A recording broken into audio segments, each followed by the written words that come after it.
예, 김영배입니다.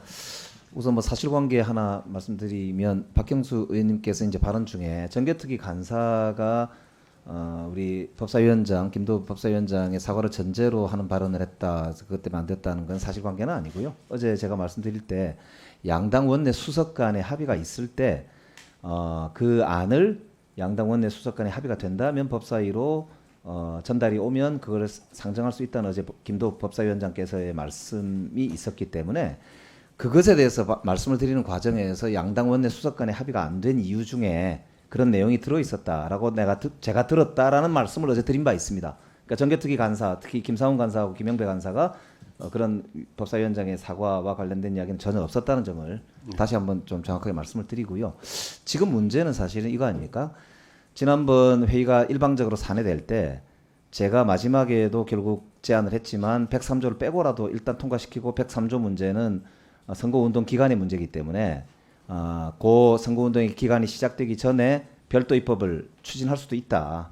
마지막에 제안을 드렸는데도 거기서 일체 논의 없이 산회가 됐단 말입니다. 제가 일방적 산회라는 게 우리 모여서 논의를 안 해서 산회가 일방적으로 됐다는 취지가 아니고 저희들이 계속 통과를 주장을 했는데 그 통과에 대해서 전혀 고려하지 아니하고 위원장께서 제안하신 이 내용 이 반영되지 않았다 혹은 문제가 제기된 이 쟁점들이 해소되지 않았다라는 이유로 일방적으로 사실은 이 종료를 시키신 거 아닙니까? 문제가 거기서 발단이 됐던 것이고 지금도 결국에 문제는 국민들께서 무법천지 현재 상황에서 이거 선거를 치러야 되는 상황인데 왜 법사위가 이거에 대해서 해결하지 않느냐라고 하는 비판이 제기가 되기 때문에 위원장께서 이제 문제가 발생을 하니까 이제 와서 지금 그 책임이 민주당이 매도해서 그렇다라고 지금 말씀을 하시려고 하는 것 같습니다. 근데 저도 참 법사위원회 한 사람으로서 이게 뭐 누구 책임이냐 따져가지고 그래서 뭐 책임을 묻겠다 이런 취지로 말씀을 드리는 건 아닙니다.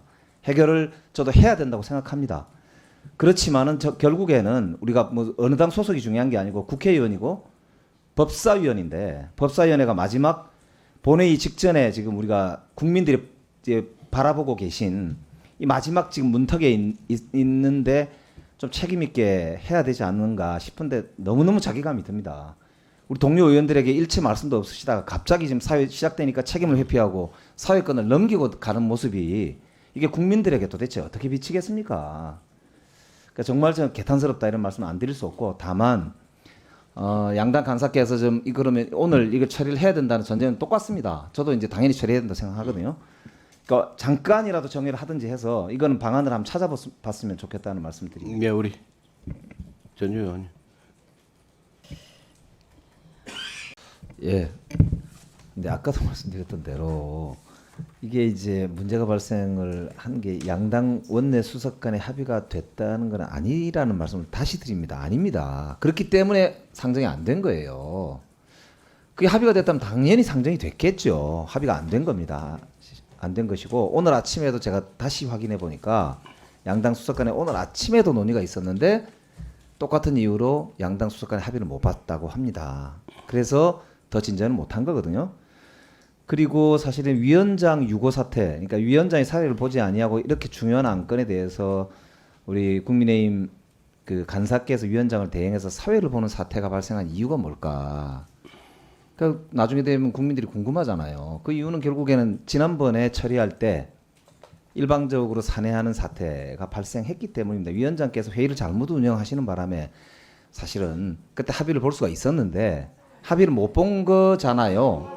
그런데 위원장이 유고가 생기고 나서 아까 매도한다고 해놓고 그 부분을 왜 정정을 못 해주시냐 이거죠. 매도가 아니고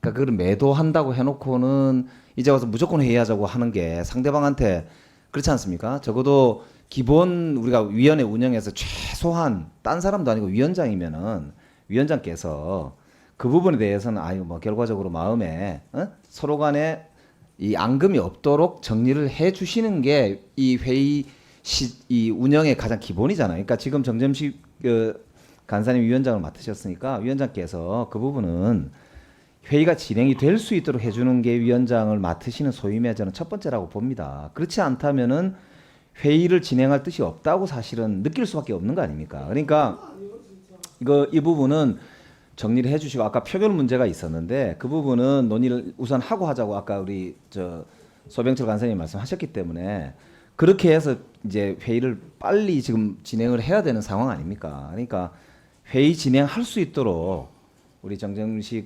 위원장께서 이 문제는 정리해 주시는 게 옳다고 생각합니다. 자, 장동희. 지금 이제 조금 전에도 말씀드렸지만 이게 회의 운영이라고 하는 게 합의의 내용에 당연히 포함되는 거 아닙니까? 지금도 지금 회의 진행이 안 되는 이유가 뭡니까? 아까 우리 간사께서 제안을 드렸잖아요. 오늘 매도라는 표현을 쓰셨기 때문에 그걸 정정해 달라. 오늘 회의 진행도 논의를 해보되 안 되면 표결을 하자. 그래서 오늘 이제 끝을 내자 이런 제안을 말씀을 드렸잖아요. 그러니까 이게 우리가 법문이라고 하는 것도 사실은 몇 명이냐 103조만 문제가 됐던 건 아니지 않습니까? 지난번에 아까 뭐 말씀하셨지만 국민의힘 의원들께서 제기했던 문제가 103조만 있는 건 아닙니다. 지난번에 문제됐던 게 여러 조항들을 다 문제 제기하셨잖아요. 그래서 여러 조항들에 대해서 다 원내수석 간에 합의한 것도 아니에요. 원내수석 간에는 그냥 단순하게 회의가 진행이 안 되니까 이걸 어떻게 정상화할 거냐라고 하는 논의가 진행이 된 걸로 압니다. 그렇기 때문에 합의가 안 된 거예요. 그러면서 그러니까 103조에 대해서는 그분들이 단순하게 우리 전체 내용을 잘 모르고 그랬을 수도 있는 거죠. 그다음에 두 번째는 핵심은 결국 회의가 정상화가 안 되니까 원내수석 간에 이 회의를 정상화시키는데 가장 중요한 게 뭐냐를 말씀하신 거예요. 회의가 지난번에 민주당이 하자고 그렇게까지 이야기를 했는데도 위원장께서 일방적으로 산회를 하셨던 거 아닙니까? 그렇기 때문에 그 문제가 치유가 돼야 계속 일방적으로 산했다고 하시네요. 당연하죠. 그렇게 된 거 아닙니까? 아니 그거는 어이구, 참네. 그 당시에 분명히 1시 30분에 회의를 속개하자고 자. 이렇게 하시죠. 예. 그러니까 위원장 아까 이제 지금 이야기는 이런 거예요. 아까도 말씀드렸지만 우리 소병철 간사님이 아까 제안을 하셨잖아요. 그러니까 지금 위원장 새로 맡으시고 지금 저쪽에 사회권을 넘기신 거기 때문에 사회권을 맡으신 분이 아까 매도 이야기에 대해서 정리를 해주시고 회의를 속개하자고 아까 말씀하셨잖아요. 그래서 논의를 하자 이 말씀이죠. 예. 박영수 의원님. 우리가 언제 매도를 했어요? 매도한 적이 없습니다. 그러니까 예. 이미 회의는 속개는 됐습니다. 자, 박영수 의원님. 예, 김영배입니다. 시간도 이제 좀 돼가는데요. 제가 발언을 이제 좀 자제했던 이유는 어쨌든 정개특위에서 논의가 될 때 참여했던 사람 중에 하나이기 때문에 그랬는데 조금 설명이 이제 추가로 좀 필요한 부분도 있는 것 같아서 잠깐 말씀을 드려보겠습니다. 이게 이제 57조 지방공기업하고 특히 이제 문제가 됐던 게 68조 그러니까 소품 구입 이 관련해서도 굉장한 논란이 있었습니다, 사실은. 그리고 특히 이제 맨 마지막 103조 이것도 마찬가지고요. 굉장히 논란이 많았고요.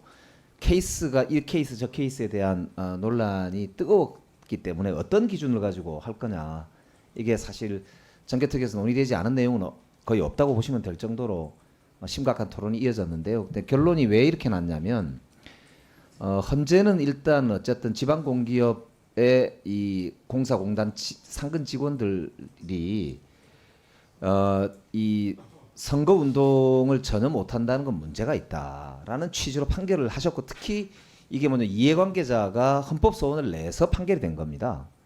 마찬가지로 소품도 마찬가지고 플랜카드도 마찬가지고 문서 도화 배부 저것도 마찬가지고 그리고 특히 103조의 이제 집회나 모임도 이게 너무 포괄적으로 선거운동의 자유를 방해하고 있다라고 하는 헌재의 이제 판결 취지가 결국 이해관계자들의 헌법 소원 제기를 통해서 이 이제 헌재가 판결한 것이기 때문에 헌재의 판결 취지를 어느 정도 이렇게 존중을 하려면 그 전보다는 상당 부분 그래도 선거운동의 자유를 확대해 주는 게 맞다라고 하는 것 이제 그 전제에 깔려 있기 때문에 이제 고민이 시작된 것이고 그런데 문제는 선거운동을 상당히 이렇게 혼탁하게 하거나 우리나라 선거운동 풍토상 현금이 동원되거나 조직이 동원되면서 불법 타락 선거가 실제로 진행될 우려 그리고 선관위도 마찬가지지만 현장에서 발생할 수 있는 혼탁한 선거의 현실적 우려 이런 부분에 대해서는 또 여야가 공감이 있었기 때문에 그 부분을 최소화할 수 있는 방안이 무엇인가에 대해서도 이제 굉장히 이제 여러 토론이 있었던 것이고요. 그래서 이제 결국은 일부 이제 아까 우리 의원님들이 제기하셨던 문제들이 다 사실은 조항마다 다 아직도 좀 남아 있는 측면도 있고 또 거꾸로 헌재에 또 다시 누군가가 이건 너무 지나치게 헌재 판결을 제한한 것이다라고 할 수 있는 우려가 있음에도 불구하고 정개특위 합의를 했던 이유가 이제 제가 아까 말씀드렸던 그 양쪽의 우려와 고민을 반영한 고심의 결과였다라는 점을 좀 말씀을 드리고 싶고요. 그래서 일단 지금의 시점에서는 제 생각에는 정개특위안을 좀 최대한 존중해 주시는 게 어떨까라는 말씀을 드리고 싶고 그런 면에서 보면 103조를 빼고는 거의 지금 이제 다른 우려가 있음에도 불구하고 합의가 되는 것 같습니다. 근데 103조는 애초에 이게 김어준 씨 등이 헌법소원을 낸 겁니다. 그래서 사실은 김어준 씨 등이 했던 여러 가지 뭐 북콘서트 혹은 뭐 토크 콘서트가 뭐 작으면 뭐 몇십 명, 좀 많으면 거의 몇백 명, 1000명 이상이 모였던 적이 있기 때문에 이 숫자를 지나치게 제한하는 거 옳지 않다는 의견에도 불구하고 사실은 민주당 쪽 의원들이 여러 논란이 있었지만 결국 그래도 30명으로 해야 이게 합의가 될 수 있다. 라는 취지에서 그러니까 국민의힘 의원님들이 제기했던 부분 그다음에 민주당 내에서도 사실은 제기했던 부분들이 있기 때문에 합의가 가능하려면 결국 여러 어려움에도 불구하고 30명을 정리를 했던 거거든요. 그렇기 때문에 아까 제기했던 문제가 없다는 게 아닙니다. 그렇기 때문에 저는 이제 이 안으로 했으면 좋겠다고 생각을 하는데 아까 이제 제기하실 때 무슨 문제가 있었냐면 총 뭐 혹은 뭐 다른 방식 뭐 이런 것들과 관련된 지금 문제도 있기 때문에 제 생각에는 이번 거를 아까 이제 이탄희 의원도 제기가 있었고 하기 때문에 저도 이제 그런 제안을 했었고 오늘은 요 103조를 빼고 의결을 하고 정개특위에서 아까 이제 우리 전주혜 의원님하고 장동혁 의원님하고 박형수 의원님 그다음 우리 박범기 의원님이 제기했던 몇 가지 대안적인 어떤 요소들을 가지고 입법을 빨리 해가지고 9월 21일 날 본회의 혹은 9월 25일 날 본회의를 목표로 해가지고 정개특위에서 빨리 논의를 할 수 있도록 하는 게 현실적으로 지금 오늘은 시간상 제가 볼 때 제일 맞지 않을까라고 제안을 드립니다. 이상입니다.